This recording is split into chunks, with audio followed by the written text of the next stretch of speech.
Segera ia memalang kayu balok berukuran 1,5 meter di belakang pintu untuk mengunci.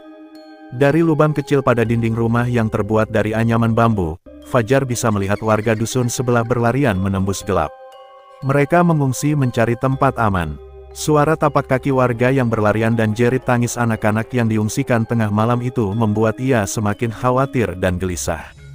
Entah kenapa, hanya warga dusun Indus yang menjadi sasaran, tetapi tetap saja mereka khawatir karena bukan tidak mungkin penjahatnya menyasar dusun Karang. Malam itu, tidak ada di antara mereka yang memilih untuk tidur lagi. Di dalam rumah masing-masing, mereka berjaga untuk anak dan istrinya. Nyala obor di halaman rumah dibiarkan tetap menyala. "Gimana bayi kita, Kak?" Syahidah menangis sambil memeluk Asgaf, putra mereka. "Kamu jangan takut, saya akan jaga kalian dengan nyawa saya." Fajar memeluk istrinya erat agar merasa aman. Asteris. Langit di ufuk timur mulai menguning.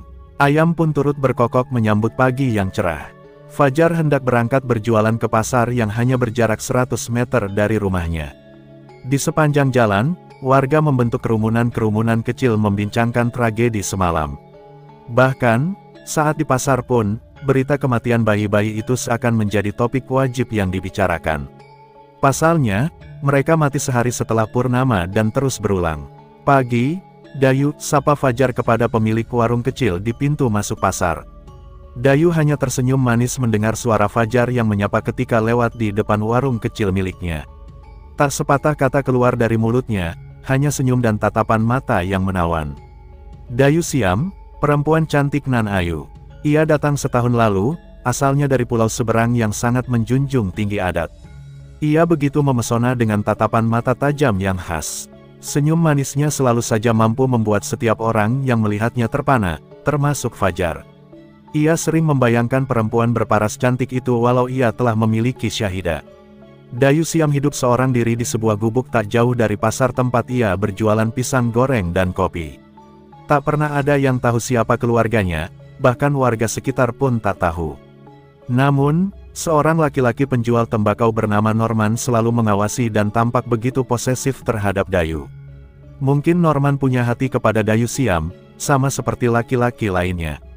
Ia sering sekali mencari masalah kepada siapa saja yang begitu dekat dengan Dayu. Tak jarang, laki-laki bertubuh tinggi itu terlibat perkelahian di pasar. Ia memang berwatak keras dan suka bikin onar. Mungkin itu sebabnya, jarang ada yang datang membeli barang dagangannya. Warung kecil milik Dayu Siam selalu ramai oleh pengunjung yang mampir untuk mencicipi pisang goreng dan kopi buatannya. Mulai dari kusir Cidomo, juragan beras, hingga kepala desa sering mampir di warungnya. Namun, tentu saja, mereka tak semata-mata mampir hanya untuk minum kopi atau mencicipi pisang goreng. Mereka berusaha menggoda dan mendekati Dayu Siam karena terpesona oleh kecantikan dan kemolekan lekuk tubuh indah sang Dayu. Pengunjung mampu duduk berjam-jam, bahkan hingga tengah hari. Mereka hanya akan pergi saat Dayu hendak menutup warungnya. Di sebelah lapak tempat Dayu mencari rizki, ada seorang gadis muda berjualan gulai dan satai, namanya Sukreni. Ia tak kalah cantik dengan Dayu, tetapi warungnya selalu sepi pengunjung. Padahal, gulai dan sate yang dijualnya cukup enak, kata mereka yang pernah mampir. Sukreni hidup bersama neneknya yang sudah renta, mereka juga tinggal tak jauh dari pasar. Orang tuanya meninggal saat terjadi bencana gempa dan tsunami beberapa tahun lalu yang menerjang Teluk Awang. Sebulan setelah kedua orang tuanya meninggal, Sukreni pernah dilamar oleh seorang juragan emas bernama Angkor Liong. Namun, Sukreni menolak karena usia yang terpaut hampir 40 tahun. Angkor Liong masih menyimpan harapan, bahkan ia selalu mengawasi Sukreni dengan preman-preman bayarannya. Saat baru saja Fajar menggelar tikar untuk berjualan, suasana pasar yang ramai dan kondusif tiba-tiba berubah gaduh. Seorang pria parubaya berteriak di tengah ramainya pasar. Ia menangisi buah hatinya yang baru lahir seminggu lalu setelah 11 tahun lamanya menanti. Ia adalah Nyoman Ari, sahabat Fajar ketika duduk di sekolah rakyat dulu. Nyoman Ari mengamuk, ia merusak benda-benda yang ada di dekatnya karena depresi. Ia mengayun-ayunkan sebilah keris, lalu menantang duel siapapun yang telah merenggut nyawa anaknya. Laki-laki itu tampak benar-benar terpukul, tetapi tak ada seorang pun yang berani mendekatinya. "Keluar kamu!"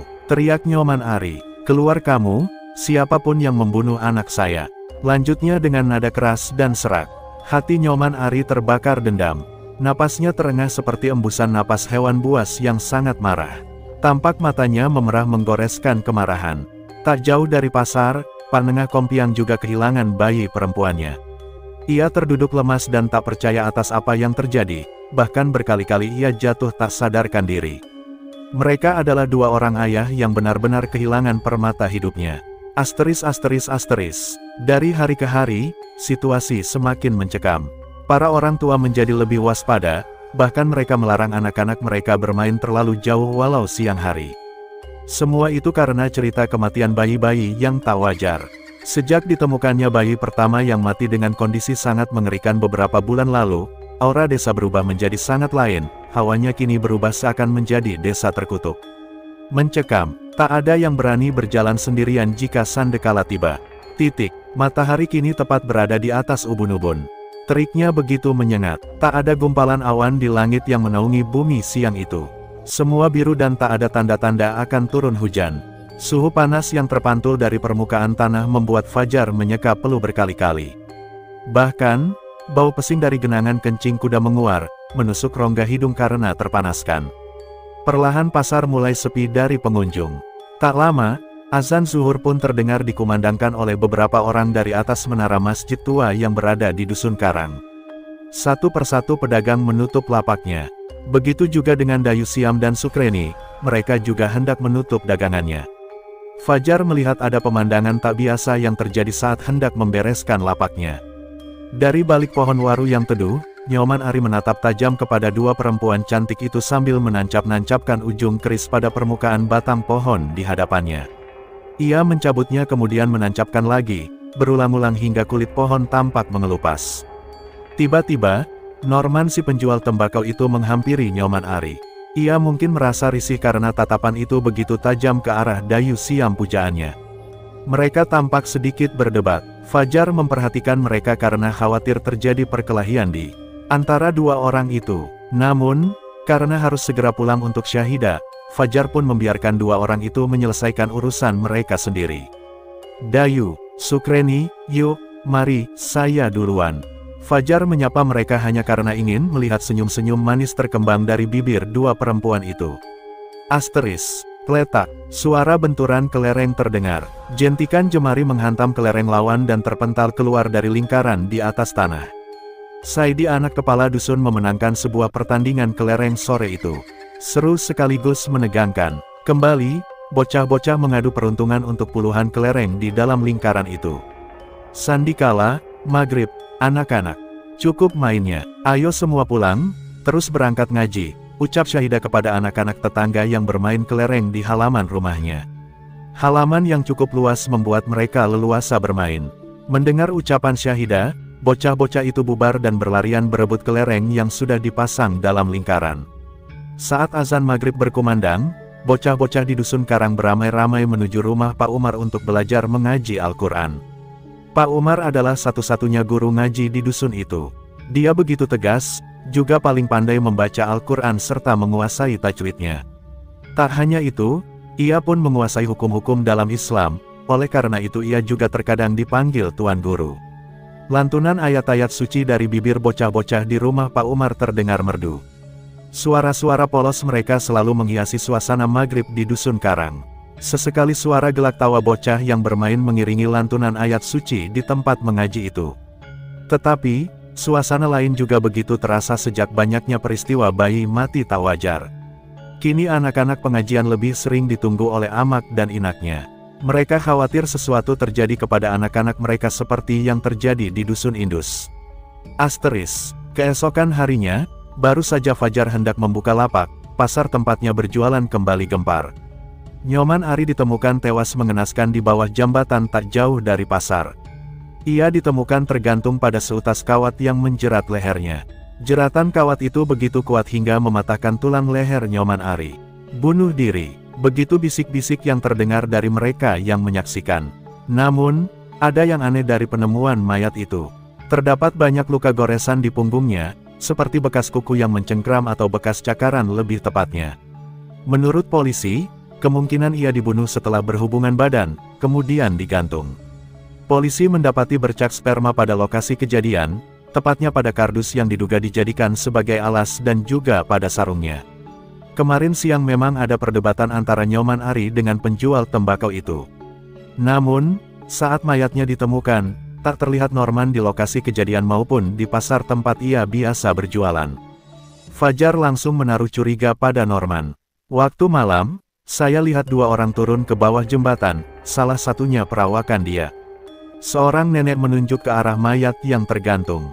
Tapi saya tidak tahu persis dengan laki-laki atau dengan perempuan dia turun. Saya sedang buang hajat dan gelap, tapi yang pasti dia tidak sendiri. Lanjut nenek itu semakin mendekatkan langkahnya untuk melihat mayat Nyoman Ari. Fajar semakin yakin Norman adalah pelakunya. Akan tetapi, polisi menduga ia dibunuh setelah berhubungan badan. Karena kejadian itu, situasi pasar yang sudah sepi menjadi semakin sepi. Tak banyak pedagang yang menggelar dagangannya dan sebagian lagi lebih memilih tidak berjualan. Begitu juga dengan Fajar, ia urung menggelar dagangannya. "Loh, kok cepat pulangnya, Kak? Dagangan kita habis," tanya Syahidah sambil menimang bayinya. "Saya ndak jadi jualan, Dek. Ada yang mati tergantung di bawah jembatan dekat pasar," jawab Fajar. Raut wajah Syahidah seketika berubah karena terkejut. "Kok, akhir-akhir ini, banyak yang mati ndak wajar ya, Kak? Dulu ndak pernah terjadi yang kayak gini." "Saya takut, Kak," ucap Syahidah. Ia tampak begitu cemas. Sesekali ia menatap lekat wajah bayi mungil di hadapannya, lalu mengelus ubun-ubun yang masih ditumbuhi bulu halus itu. "Saya juga ndak tahu, Dek.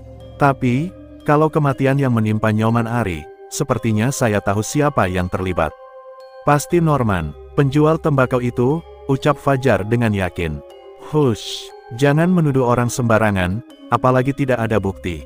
Saya lihat kemarin siang, mereka seperti berdebat gitu, tapi polisi nemuin ada bekas sperma di sarungnya." "Maksudnya, pernah berhubungan, gitu?" "Nah, ndak tahu juga, Dek." "Yah, biar saja, Kak, itu urusan polisi." "Iya, tapi, udah, kita ndak usah ikut campur." Syahidah memotong ucapan suaminya. "Oh iya, Kak, jangan lupa, nanti maghrib ada undangan zikir dari Pak Sukri." "Iya, makasih ya, sayang, udah diingetin." "Iya, tapi jangan pulang kemalaman. Saya takut, Kak, apalagi, anak kita masih bayi. Kata orang tua, bau bayi sekecil ini masih anyir, baunya disukai sama Lea."